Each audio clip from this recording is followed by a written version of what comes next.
Dear Chairman, dear colleagues, may I express my gratitude to the organizing committee of the International Conference for the invitation and opportunity to present our report. It will be devoted to the officially unrecognized type of carcinogenesis, which is the stressful psychogenic carcinogenesis. We first justified such type of carcinogenesis hypothesis 10 years ago and presented in the Medical Hypothesis Journal. It's generally accepted that the development of cancer is based on the damaging effects of exogenous carcinogens, chemical, physical, and biological. The action of exogenous carcinogens simultaneously leads, on the one hand, to the damage of the cell's genetic apparatus, and on the other hand, to the disruptions of the oversight functions of the immune system. As a result of this, malignantly transformed cells are not getting eliminated from the body. However, in real life and clinical practice, there are often situations where cancer develops in people living a healthy lifestyle. There is no smoking, alcohol, obesity, human papillomavirus, ionizing radiation, bad water, bad food, bad air, and other harmful factors, but cancer develops. Conversely, there are all possible harmful factors, but no cancer. Involuntarily, the question arises, is carcinogenesis possible without exogenous carcinogens? Numerous studies have shown that oxidative nitrosative stress products, such as reactive forms of both oxygen and nitrogen, act as endogenous carcinogens that can simultaneously damage cell DNA and cause suppression of antitumor immunity. Oxidative nitrosative stress suddenly develops in conditions of tissue ischemia. Chronic tissue ischemia with persistent production of endogenous carcinogens can occur under the influence of stress hormones as a result of chronic psycho-emotional stress. In conditions of chronic ischemia, tissue dysplasia is formed. Please take a look at the general scheme of stressful psychogenic carcinogenesis presented on this slide.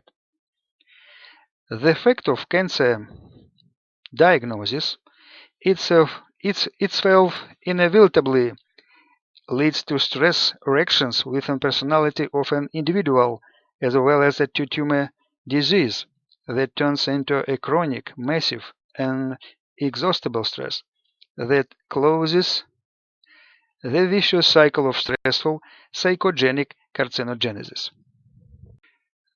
Therefore, patients with stressful psychogenic cancer happen to be under the influence of a double massive psychological suffering. It should be noted that the category of patients no more and no longer than healthy people suffers common cold, bacterial, or fungal infections.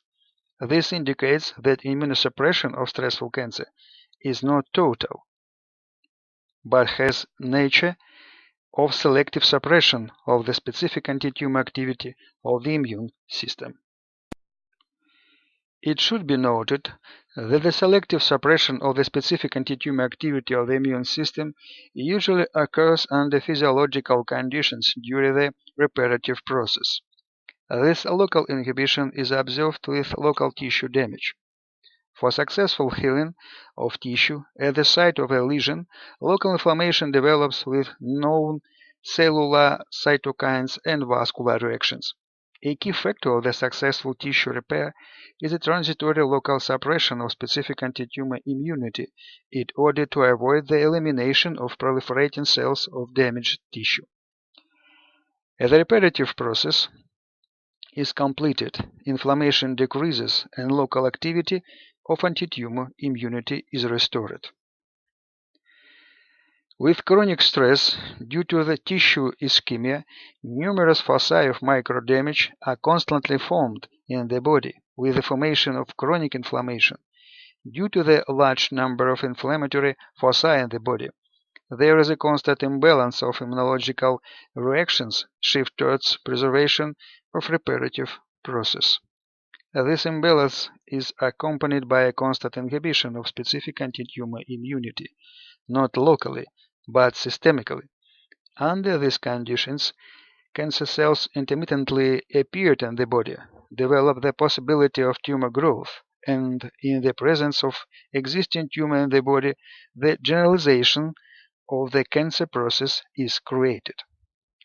In general, we describe the pathophysiological process under stressful carcinogenesis as a cancer reparative trap, when permanent microdamage to tissue requires constant repair with appropriate systemic suppression of antitumor immunity. Physiological reparation of locally damaged tissue occur due to tissue stem cells, which when proliferated have an identical phenotype with cancer stem cells. In order to avoid tissue repair blockage by antitumor immunity effectors, their activity is locally temporarily reduced and restored after tissue healing. With chronic stress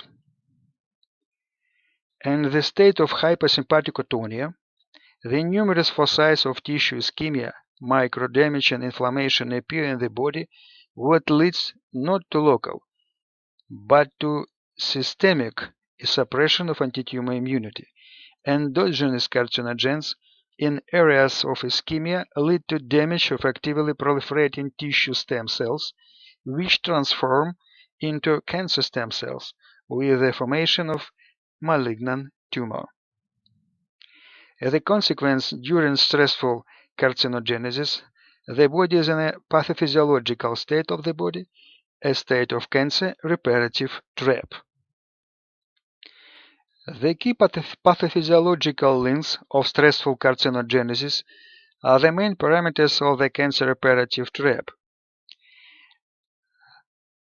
The state of high activity of sympathetic nervous system, hypersympathicotonia, systemic inhibition of antitumor immunity, and reparative orientation of immune system due to non-disappearing inflammation and tissue damage. This slide shows pathophysiologically diagnostic and treatment measures for stressful cancer. Accurate diagnosis and effective treatment of anxiety depressive disorders, and the obligatory elimination of prolonged high sympathetic response are required. Assessment of the antitumor immunity state and the restoration of its activity in case of its inhibition. Effective relief on inflammation.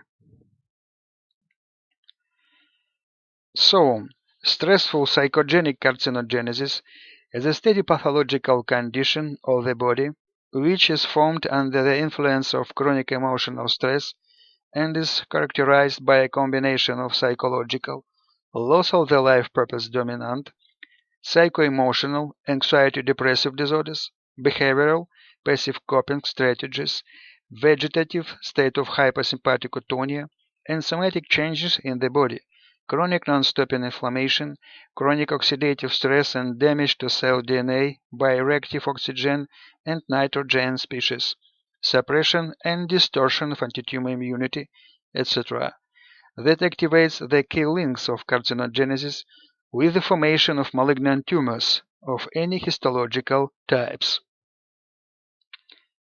For the diagnosis of stressful cancer, we offer clinical criteria that make it quite easy to distinguish such group of cancer patients. It should be said the patients with stressful cancer are distinguished by frequent cancer relapses, a rapid generalization of cancer process, resistance to chemotherapy and cancer progression during chemotherapy, and frequent side effects of cancer therapy. This is easily explained by the status of the cancer reparative trap of the body, when any damage to the tissue enhances the cancer process. To diagnose the state of specific antitumor activity of the immune system, we develop a diagnostic skin antitumor test based on the specific immunological response of the light-type hypersensitivity to tumor-associated antigens. Our studies have shown that a diagnostic skin antitumor test can assess the state of specific antitumor immunity in at least 23 types of malignant tumors. The test is safe for cancer patients, does not cause side effects, has no cumulative and vaccinal effects. The use of a diagnostic skin test allows predicting the development of cancer recurrence up to 6 months before the onset of clinical manifestations. From the standpoint of clinical medicine, for the successful treatment of a disease, it's necessary to know the etiological factors and understand the pathophysiology of the process. Cancer is no exception. In our opinion, in patients who are resistant to standard cancer therapy, cancer is based on etiological and pathophysiological factors as a result of the influence of chronic emotional stress.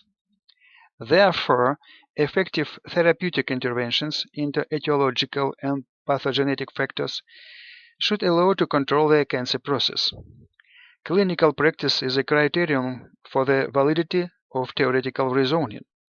Let's draw your attention to the following clinical case of cancer management in the presence of stressful carcinogenesis.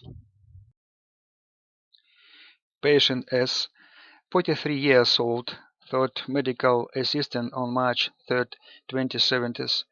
She was accompanied by her husband, who confidentially informed us of his wife's oncological diagnosis, and instead not to inform her about the diagnosis of cancer. He feared that his wife would not be able to survive the fact of announced by the doctors that she was diagnosed with cancer because of her sensitivity and emotional vulnerability. The husband also said that his wife's well-being was getting worse every day. Due to severe shortness of breath, she for the first time spent previous night sitting upright, not being able to fall asleep. During examination, patient complained on severe shortness of breath, even during a conversation, periodic cough with sputum, chest pain on inhalation, severe weakness and dizziness. The skin was pale, cyanotic lips, tachycardia, hypotension. There were obvious signs of developing acute respiratory failure. According to the patient, she was experiencing seasonal allergy with respiratory symptoms for about last 15 years. Over the last 5 years, patient has faced a number of massive shocking events associated with the death of loved ones. The patient complained of persistent decline in mood, joylessness, helplessness, hopelessness, constant internal stress, and anxiety. The patient was diagnosed with anxiety and depressive disorder. To exclude additional massive disturbance to the patient's mind, a diagnosis of extrinsic allergic alveolitis, chronic hypersensitivity pneumonitis, was reported to the patient instead of announcement of her oncological diagnosis. Based on the clinical criteria for stressful carcinogenesis, the patient was diagnosed with stressful psychogenic cancer. The medical documents submitted by the husband of the cancer patients indicate a histologically verified diagnosis, bronchoalveolar cancer, adenocarcinoma, of the upper lobe of the left lung with metastasis to the upper lobe of the right lung and lower lobe of the left lung. Radiography and computed tomography data are presented on the slide. Curiously enough, the patient has never smoked, has not consumed alcohol, had an active lifestyle, ate healthy food, lived in ecologically a clean area, did not have human papillomavirus, etc. In this case, the role of exogenous carcinogens in the development of lung cancer is completely unobvious. The treatment was carried out in the 3 phases. The first phase intended for immediate relief of respiratory failure and establishment of active anti-inflammatory therapy. For this purpose, intravenous administration of corticosteroid dexamethasone Calcium gluconate was used in order to reduce the permeability of blood vessel walls and eliminate the tissue edema, followed by infusion of ceftriaxone antibiotic. Immediately after the patient's condition improved, a second-phase therapy was prescribed targeting pathophysiology of stressful carcinogenesis. The antidepressant escitalopram, anxiolytic hydroxyzine, the inflammatory drug nimesulide, the immunotropic drug rectal suppositories viferon, and the targeted drug gefitinib. The therapeutic procedures of the second phase were carried along with suggestive psychotherapy. The result of diagnostic skin antitumor test when local skin hyperemia should be 10 mm or more in diameter was the main measure for the decision to move the third phase of treatment, the phase of immunotherapy. The patient's skin antitumor test was 0 mm before the start of the first phase therapy. However, the result of the same test before the start of the third phase was already 15 mm. Past hour research has shown that effective relief of mental disorders in cancer patients with stressful cancer, the significant increase of the spontaneous activity of the specific antitumor immunity occurred as measured by diagnostic skin antitumor test. This increase in specific antitumor activity of the immune system of cancer patients is not associated with significant changes in the concentration of 30 cytokines in the native blood plasma and supernatants, as well as changes in the daytime cortisol level. There was also no correlation between DTH skin reaction to tumor-associated antigens and the concentration of 30 cytokines in the native plasma, blood supernatants, and daytime cortisol levels after the removal of mental disorders in cancer patients. At the same time, there was only one negative correlation between DTH skin reaction to TAA after eliminating mental disorders and anxiety. Thus, the removal of mental disorders in cancer patients with stressful cancer increases the specific antitumor activity of the immune system. It should be particularly noted that in cancer patients with stressful cancer, the suppression of specific antitumor activity of the immune system is psychogenically determined and reversible. This creates the real opportunities to control antitumor immunity, which largely depends on the course and outcome of the cancer process. The goal of immunotherapy was activation and long-term maintenance of high activity of specific antitumor immunity. This was achieved by two complementary immunotherapy methods: extracorporeal immunotherapy by culturing autological mononuclear blood cells with tumor-associated antigens and administering them to the patient, and transdermal immunotherapy using a scarification method aimed at presenting tumor-associated antigens to dendritic cells of the skin with the effect of antitumor immunity effectors. The state of activity of antitumor immunity was regularly monitored using a skin antitumor test. The patient's well-being improved significantly with each phase of treatment. A control radiography of the lungs was performed 6 months after the beginning of the therapy. The control X-rays show no pathological lesions.